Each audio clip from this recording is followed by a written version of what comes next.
ሰላም ክቡራት ተኸታተልቲ ቻናለይ ምናልባሽ እዞም ሕጂ ትርእይዎም ዘለኹም ሓሰኻታት ሲልኮር ምስ ክትጥምቱን ከለኹም ኣምላኽ ዝፈጠሮም ተራ ፍጥረታት ጥራይ ክመስለኹም ይኽእሉ እዮም።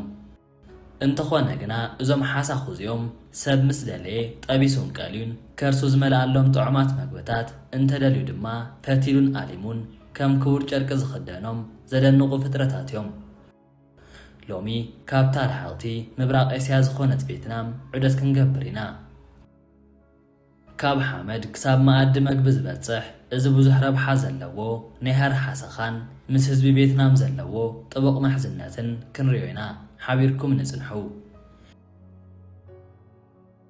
እዚ ናይ ሃር ሓሰኻታት ምርባሕ ዝጅምር ካብ ከተማ ዳናት ናይ 1 ሰዓት መገዲ ርሕቐት ኣብ እትርከብ ለሃም ዝተባህለት ገጠር ዓዲ እዩ። እታ ዓዲ ዘለዋ ዝሕሉን ጽሩይን ኣየር ነዞም ሓሰኻታት ንምርባሕ ኣዝዩ ጥዑም እዩ። እዚ ስራሕ እዚ ኣብ ዓበይቲ ፋብሪካታት ዘይኮነስ ኣብ ነፍሲ ወከፍ ገዛ ዝካየድ እዩ። ኣብ ውሽጢ እዞም ኣባይቲ ብሚልዮናት ዝቑፀሩ ሓሰኻታት ተዘርጊሖም ይርከቡ እዮም። ሓደ ሓዱሽ ሰብ ነዚ ኩነታት ክርኢ እንከሎ ንምንታዮም እዞም ሓሰኻታት ከምዚ ዝበለ ክንክንን ምቾትን ዝግበረሎም ኢሉ ክሓትት ይኽእል እዩ። መልሱ ግና ቀሊል እዩ። ኣብ ድሕሪ እዞም ሓሰኻታት እዚኦም ናይ $1,000,000 ንግዲ ይንቀሳቐስ እዩ። እዞም ሓሳኹ ገና ንኣሽቱን ከለዉ ሰውነቶም ሙሉእ ሕብሮም ናብ ጻዕዳ ዝመጸ እዩ። ክትንክፎም ከለኻ ድማ ኣዝዮም ልስሉሳት እዮም። ኣመጋግቦኦም ክንርኢ እንከለና እውን ካብ ቆፅሪ ሾላ መልበሪ ሊብስ ወፃእ ዝኾነ ካልእ መግቢ ኣይበልዑን እዮም።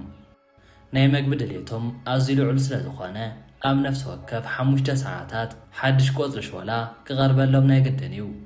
ስለዚ ድማ እቶም ሓረስቶት ነቶም ሓሳኹ ንምዕንጋል ተወሳኺ ናይ ሾላ እዋም ክተኽሉ ግድን እዩ። ጽሩይ መግቢ ንሓሰኻታት ምቕራብ ማለት ጽሩይ ሓሰኻን ብሉፅ ናይ ሃረ ክርን ምርካብ ማለት እዩ። እዚ ስራሕ እዚ ልዑል ጥንቃቐ ዝሓትት እዩ። ንኣብነት ቁሪ ዝኾነ ኣየር ንሓሳኹ ሓደገኛ እዩ። እቲ ቆፅሊ ብማይ ርሒሱን ተቐሪቡሎም እቶም ሓሳኹ ክሓሙ ይኽእሉ እዮም። ስለዚ ድማ እቶም ሓረስቶት ነቲ ቆፅሊ ድሪቖም ክህብዎም ይረኣዩ። ብተወሳኺ እዞም ሓሰኻታት ንጨና ኣዝዮም ተነቀፍቲ እዮም። ዝኾነ ጨና ተቐብአ ሰብ ናብቲ መራቢሖኦም ክኣቱ ኣይፍቀደሉን እዩ። ድሕሪ 12 መዓልትታት ቀጻሊ መግቢ እቶም ሓሰኻታት ናብ ሙሉእ ዕብየት ይበጽሑ እዮም። ኣብዚ ግዜ እዚ ኣካላቶም ይዓቢ እሞ ርእሶም ንምፍልፋል ሽፋኖም ክሰርሑ ይጅምሩ። ሽዑ ናብ ናይ ዕንጨይቲ ቆፎታት ወይ መደርደሪታት ክጓዓዙ ይጅምሩ። ሓደ ሓሰኻ ንባዕሉ ብናይ ሃሪ ክሪ ሸፊኑ ኮክን ንምስራሕ 3 መዓልትታት ጥራይ ከም ዝወስደሉ ግለጽ እዩ። ኣብቲ ተፈጥራዊ መስርሕ እቲ ሓሰኻ ናብ ጽምብላሊዕ ክቕየር 2 ሰሙን እዩ ዝወስደሉ። እንተኾነ ግና ኣብ ኢንዱስትሪ ሃሪ እዚ የድልን እዩ። እቲ ሓሰኻ ነቲ ኮኩን ሰሪሑ ምስ ወድአ ብኡ ንብኡ ናብ ፋብሪካ ይለኣኽ እሞ ብቐጥታ ናብ ስርሖ ክኣቱ ይግበር እዩ። ሓደ ሓረስታይ ኣብ ዓመት ክሳብ 1.8 ቶን ሃሪ ንፋብሪካ ክቐርብ ይኽእል እዩ። ኣብ ቬትናምን ደቡብ ምብራቕ እስያን እዞም ሓሰኻ እዚኦም ኣዝዮም ተፈተውቲ መግቢ እዮም። እቲ ሓሰኻን እቲ ሃርን ማዕረ ረብሓ ዘለዎ ኮይኑ እቶም ሓሳኹ ናብ በራራይነት ከይተቐየሩ ከለዉ ተጠቢሶም ወይ ተቐቲሎም ኣብ መኣዲ ክቐርቡ ይግበር እዩ። ብዘይ ዝኾነ ቀመማ ቅመም ጥራይ ብማይ በሲሉ ይብላዕ እዩ። ዕላምኡ ድማ እቲ ተፈጥራዊ ቃንኡን ንጥረ ነገሩን ንምዕቃብ እዩ። ክትበልዖም ከለኻ ካብ ውሽጡ ልክዕ ከም ክሬም ዝበለ ፈሳሲ ይወፅእ እሞ መዓዝኡ ድማ ቁሩብ ምቅር ይብል እዩ።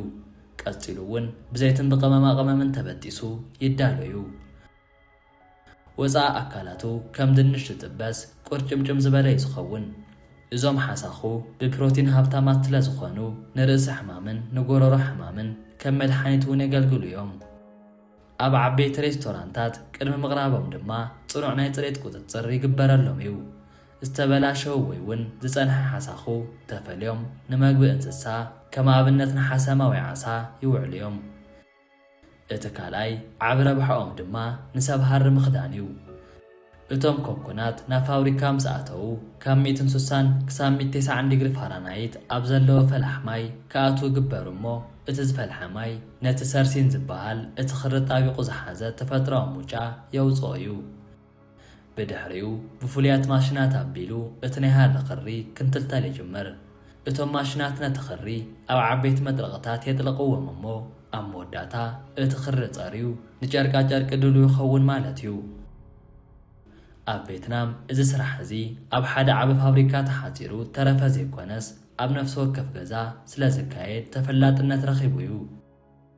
ሚልዮናት ሓረስቶት ነዚ ስራሕ ስለ ዝሰርሕዎ እቲ ድምር ውፅኢት ናይቲ ሃርን መግብን ናብ ሚልዮናት ዶላር ዝዓቢ ዓለማዊ ንግዲ ኮይኑ እዩ። ናይ ሾላ ቆፅሊ ጥራይ ስለ ዝበልዑ ፍሉያት ገይርዎም እዩ። እዞም ሓሳኹ ኣዝዮም ፒኪ ወይ መረፅቲ እዮም። ካብ ቆፅሊ ሾላ ወፃእ ካልእ እንተሂብካዮም ኣይበልዑን እዮም። እዚ ማለት ጽቡቕ ሃርን ንምፍራይ ጽቡቕ ሕርሻ ሾላ ኣገዳሲ እዩ። ካልእ መደነቒ ዝገብሮም ድማ እዞም ሓሳኹ ጨና ይፈትውን እዮም። ሓደ ሰብ ጨና ተቐቢኡ እንተኣትዩ ክሞቱ ይኽእሉ እዮም። እዚ ድማ እቲ ስራሕ ክንደየናይ ጥንቃቐ ከም ዝሓትት ዘርእየና እዩ። ካልእ ክንርኢ እንከለና እውን ፕሮቲን ቦምብ ካልእ መስደመም ነገር እዩ። ሓደ ሓሳኻ ሃሪ ካብ ዝኾነ ስጋ ብዝበለጸ ጽሩይ ፕሮቲን ዝሓዘ እዩ። ንቬትናማውያን ድማ ከም ስፖር ፉድ ይዝቁፀር። እዚ ንወፃእተኛታት መፍርሒ ክመስል ዝኽእል ሓሳኻ ሃሪ ንህዝቢ ቬትናም ግና መሰረታዊ ምግቦምን ቀንዲ ምንጪ ኣታዊኦምን እዩ። እዚ ፍልስፍና ዝኾነ ነገር ኣይጓሓፍን ዝብል ሓሳብ ኮይኑ ተፈጥሮ ዝሃበቶም ጸጋ ብኣግባቡ ብምጥቃም ሓደ ፍጥረት ንምግብን ንኽዳንን ክውዕሉ ዝገብር እዩ። እዞም ሓሳኻታት ካብ ጥንቲ ጀሚሩ ካብ ወለዶ ናብ ወለዶ ክመሓላለፉ ዝጸንሑ እዮም። ዓበይቲ ሰባት ንጥዕናን ንጉልበትን እንትበልዕዎም መናእሰይ ድማ ከም መዘናግዕን መግለፂ ባህላዊ መንነቶምን ከም ዝወስድዎ ይግለጽ እዩ። ካብ ዓዲ ላምሃ ክሳብ ዘመናዊ ፋብሪካታት ዝግበር እዚ ዑደት ሰብ ምስ ተፈጥሮ ዘለዎ ጥቡቕ ምሕዝነት ዘርኢ እዩ። ንሎም ዝነበረና መደብ ኣብዚ ውዳእ እናበልኩ ነዚ ቪድዮ ክሳብ መወዳእታ ስለ ተኸታተልኩሞ ካብ ልብና መስገንኩ። ሳብስክራይብ ምግባር ኣይትረስዑ ክብል ፈቱ።